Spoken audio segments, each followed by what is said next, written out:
Conservatism and liberalism. We hear that these two philosophies are at the center of our debate for public policy in the modern day and age. You think about the Republican and Democrat parties. You hear left versus right. You hear conservative versus liberal. And yet nobody seems to know what these terms actually mean. Frankly, I've been scouring YouTube in order to find a good video that actually explains these terms and their differences, and I have yet to find one. So today, I want to do exactly that. Define the terms, talk about who made them, and explain exactly why they are opposed to each other. In order to do that, we're going to go through a couple different phases. We're going to talk about the founders of these philosophies. We're then going to move to the definitions. And finally, we're going to talk about 3 key applications which will help you understand almost everything about the differences between conservatism and liberalism. So, who made these philosophies? The founder of liberalism is someone you've probably heard about if you've taken a class on U.S. history. That being John Locke. John Locke is a 17th century British philosopher. He was an empiricist philosopher, and this is actually really important, although it's probably sounding pretty dull right now. Empiricism was the belief that human beings are made up from their experiences, from their sensory observations of the world. We see something, we like that thing, and so that actually creates us as a person. Our experiences of tasting certain things, of seeing certain things, of hearing certain things, is all what builds up the human we are today. And John Locke believed in basically the extreme version of this, that being the tabula rasa theory. The idea that we're all just blank slates, that we're born as nothing, and that because we're born as nothing, every single part of us was built up through our experiences. This is really important to understand because it'll help explain his later philosophy on things like equality and rights and government. But what's important to know is that that was John Locke's position. He was an empiricist. He was the founder of liberalism. You can read his work, The 2 Treatises on Government, which establishes actual social contract theory that we'll be going over today. But that's all you need to know for now. Moving on to the conservative philosopher, Edmund Burke. Now, you've probably never heard of Edmund Burke unless you've studied conservatism before, in which case this video will probably just be a bunch of repetitions of things you already know. But what was Edmund Burke's philosophy? Well, Burke was known as a British politician. To understand Burke, you have to understand the time that he was living in. He was an 18th century, that meaning the 1700s, politician for the British Parliament. He was born in Ireland, and his positions were really interesting for the time.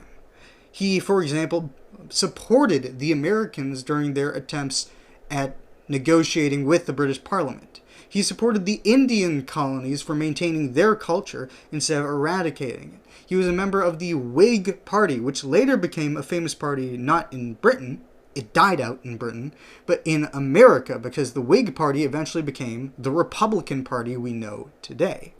So, now that we know these two philosophers, what did they actually believe?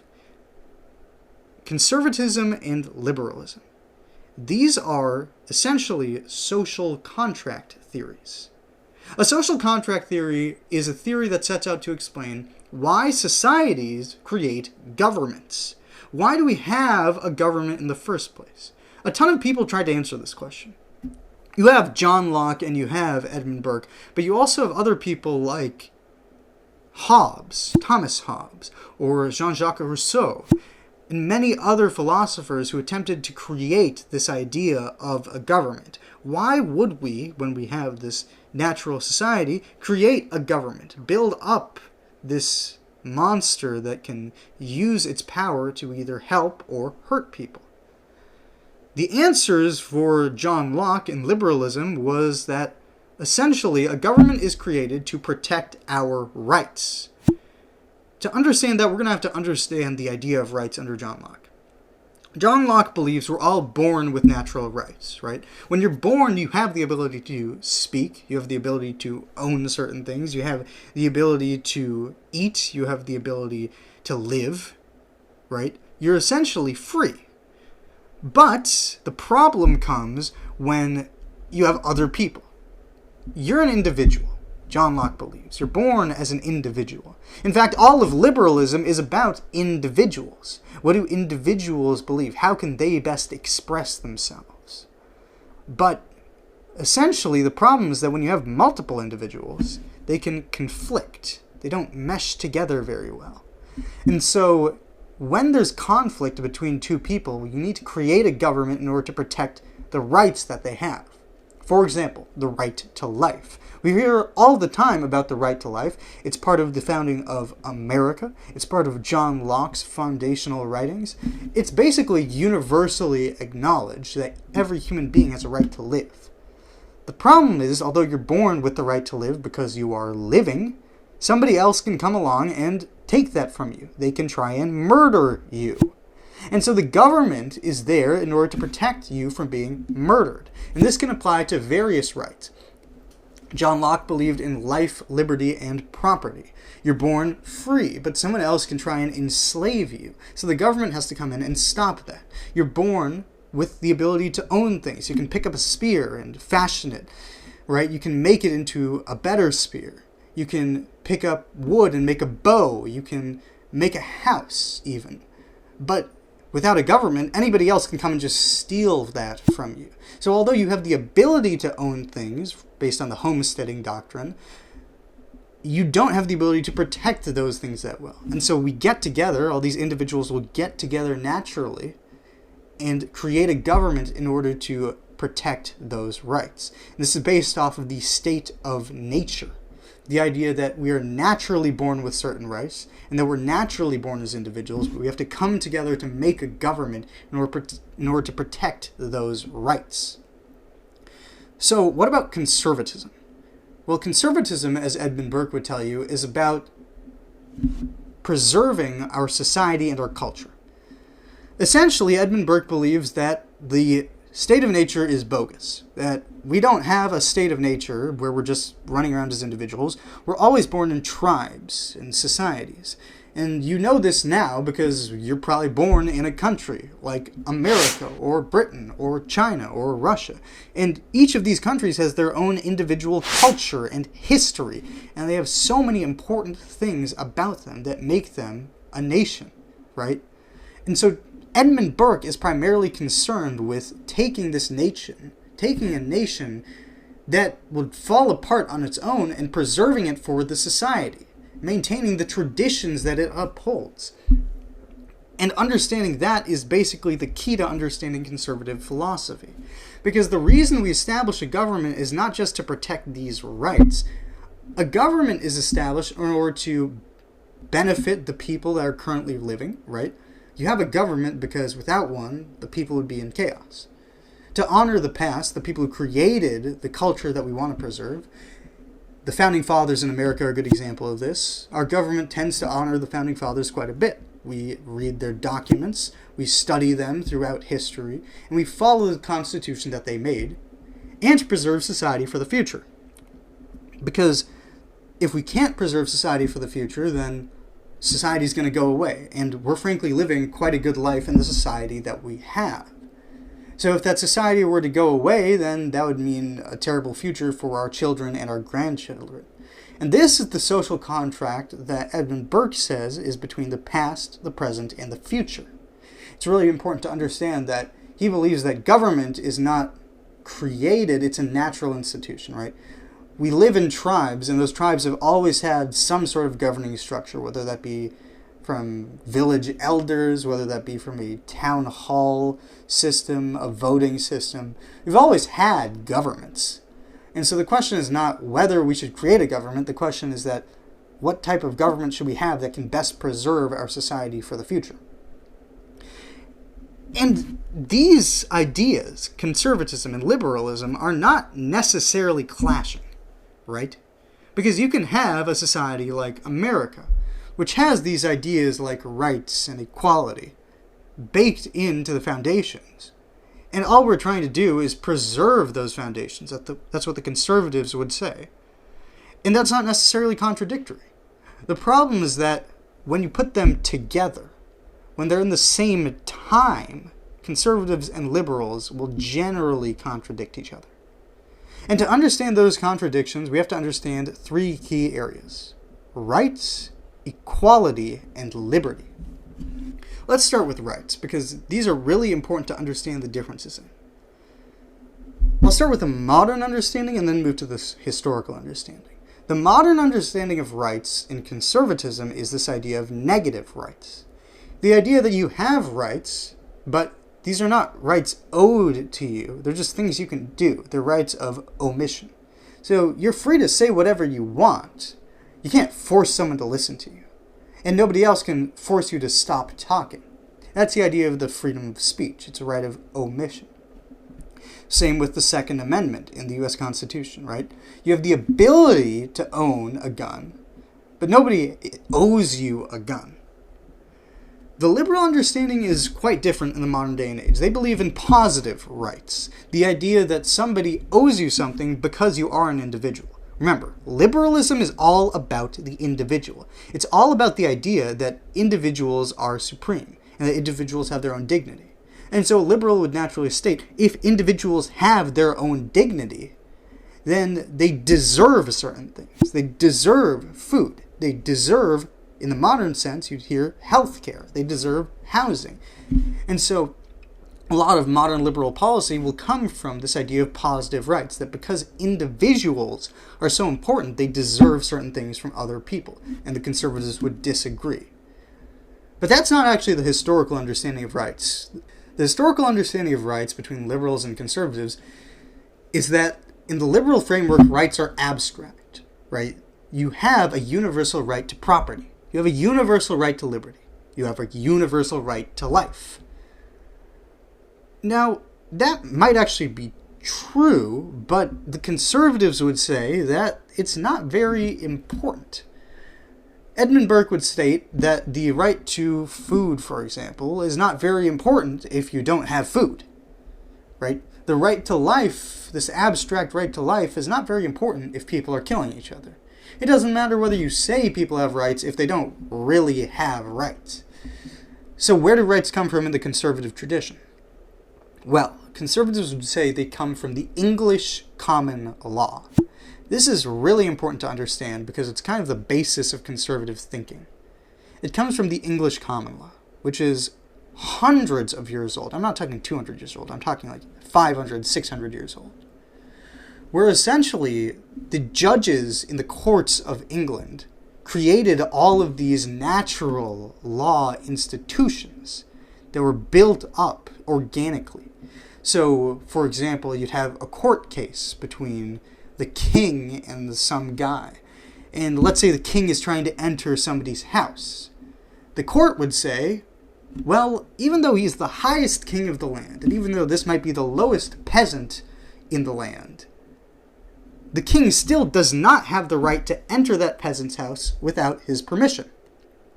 And so this creates a natural right of property, that you own your home, that you own whatever you own, and that nobody is allowed to interfere with it. And so the conservatives would say that, oh yeah, you have these rights, but that's only because over time, through our traditions, through our legal institutions, we've developed them. And because we all continue to maintain them. And remember, conservatism is about maintenance. It's about maintaining our ideas from the past towards the future. And so, if you don't have the preservation of this tradition of law and the common law tradition, conservatives would argue all of your rights would go away instantly. And this is why Edmund Burke calls the American Revolution a conservative revolution. Because the Americans were not revolting for new rights. They just wanted the rights that they thought they were owed by the government, and that everyone acknowledged they were owed by the government. Because British Islanders already had the right to property. They already had the right to liberty. They already had the right to pursue happiness. They had the right to own guns. They had the right to do many things, to have representation in Parliament. And the Americans were essentially saying that by not extending these rights to the colonies, You are denying us what is guaranteed by our traditions, by our society, by our forefathers. And so, the American Revolution, Edmund Burke would argue, is a conservative revolution. Whereas if John Locke had been around, he would have said it was a liberal revolution. Because it was based on all of these ideas, right? Life, liberty, property, these abstract ideas. And the only reason that the Americans would have wanted them, Locke would say, is because they're universal ideas. Because everyone should have them. So that's the real difference between the rights understanding in the conservatives and the liberals. But what about equality? I'm going to preface equality by saying this. Both of these philosophies, they can either believe in equality or they can't, right? Because the belief in equality is not actually universal. Not all societies have valued actually equality. And so you can have liberal philosophy that doesn't believe in equality. And it's important to understand that.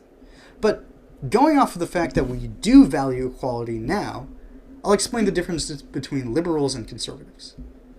The understanding of liberalism in the sense of equality is the understanding of tabula rasa, the idea I said in the beginning, the blank slate theory, the idea that we're all born as the same, just blank slates.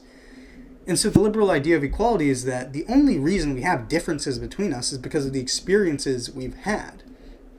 And once again, you can see this play out into certain policy that liberals would like to enact, like education policy. Why do liberals love education policy? It's because they believe that the only reason some people have gotten ahead in our society is because they've had better or worse education. After all, if we all had the same education, we'd all have the same level of thinking, the same prosperity, right? Conservatives would disagree. Why would they disagree? Conservatives would disagree specifically for the fact that this isn't true. And this is probably the easiest way to see that John Locke was just wrong on this point. Let's take a look at the education point, for example. You go to a school, or you probably went to a school at some point. And at that school, you got the same education as everyone else. People in the same classroom, for example. And yet, somehow, magically, even though they had the same teachers and the same building and the same resources, some people did better in school, and some people did worse in school. Conservatives believe in the natural aristocracy of talent. The idea that some people, in the end, are just going to get ahead. Whether that be because they were born with certain abilities, whether that be because they worked hard towards something. Whatever it is, some people are going to get ahead naturally.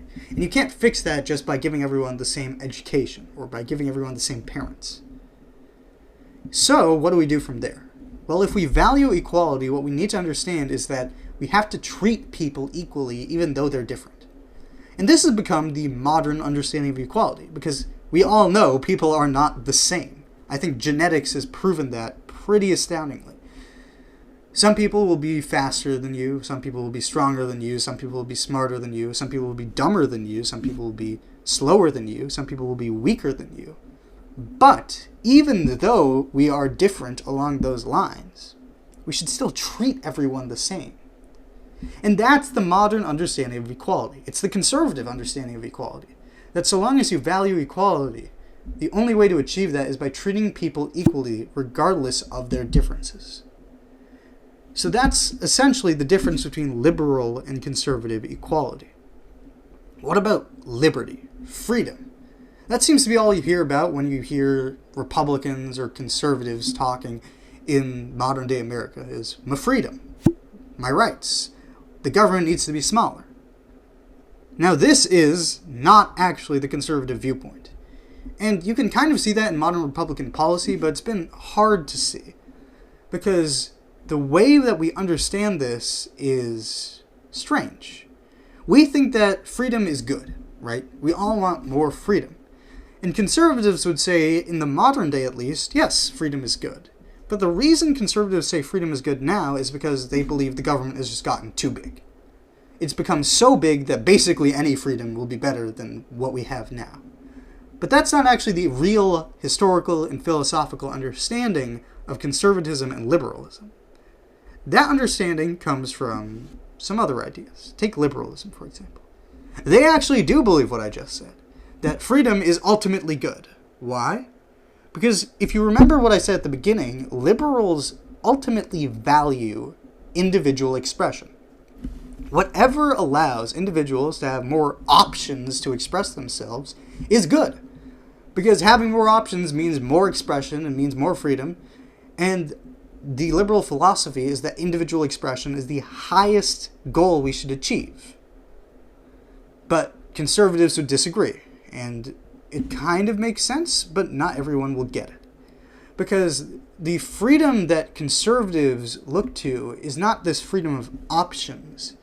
It's freedom for something, right? We don't have freedom just for freedom's sake. We don't have options just for options' sake. We have them in order to achieve something. And conservatives would say that that something we want to achieve is flourishing. It's living the good life. The only reason that we have the freedom is so that we can live the good life. It's that we can achieve human flourishing. And once you understand that, you'll understand exactly why certain conservative policies don't actually seem very free. Take drug policy, for example. Liberals are generally more in favor of drug legalization. That makes sense under the liberal philosophy, because you have the option to take drugs or not take drugs. And it's your choice, and it's your freedom of expression. Whereas conservatives would say there is no world in which taking drugs is beneficial for you. It's not helping you achieve human flourishing. And so you don't actually have this right, this freedom to overdose on the streets. That's the conservative understanding of freedom. And so you get certain policies where it might seem like, although conservatives and Republicans and right-wingers will talk a lot about freedom, they don't actually believe in it. But it's because the understanding of liberty is different between liberals and conservatives. And the liberal idea of liberty has won out in the modern day and age. We all believe that more freedom is good. And that's basically the American understanding of liberty. That it's just more options. But the conservative understanding is different. And understanding these differences is exactly how you'll understand the differences between conservative and liberal policy. So, we now understand the differences in rights, equality, and liberty. And from those, you can get basically all conservative policies. Now, it's not every single one. It's not all the liberal policies either. But when you understand these three key things, you can kind of reason your way to the different policies, whether that be immigration policy, conservatives wanting to preserve a society, liberals wanting people to be able to express themselves by coming to our society and joining our culture, where you can get gun policy, the negative rights understanding of being able to own a gun, nobody being able to interfere with that, versus the positive rights understanding where liberals might say, yeah, but you shouldn't be able to own a gun because that might interfere with somebody's right to life or something. And that's the historical divide between gun ownership versus right to life. And so you can see all of these different policies crop up from these three ideas of rights, equality, and liberty. So you basically have a foundational understanding of conservatism versus liberalism now. Now, I always believe that knowledge matters, of course. That's the name of this channel. And so I think you should keep digging deeper. It's not enough to just know these foundational aspects, but the only way you can learn more is by reading books, because books have all of the knowledge in the world. So if you want to learn more, please check out the books like the 2 treatises on government, the Reflections on the Revolution in France. There's more books you can look at. You can look at Milton Friedman's books, or Ayn Rand for a modern classical liberal understanding. You can look at Russell Kirk for a conservative really idea of modern conservatism. Russell Kirk is great on that. The conservative mind, that would be. So if you want to know more, please go and read these books, because it'll be the best way to understand these different philosophies. But for now, that's everything I've got. Thank you.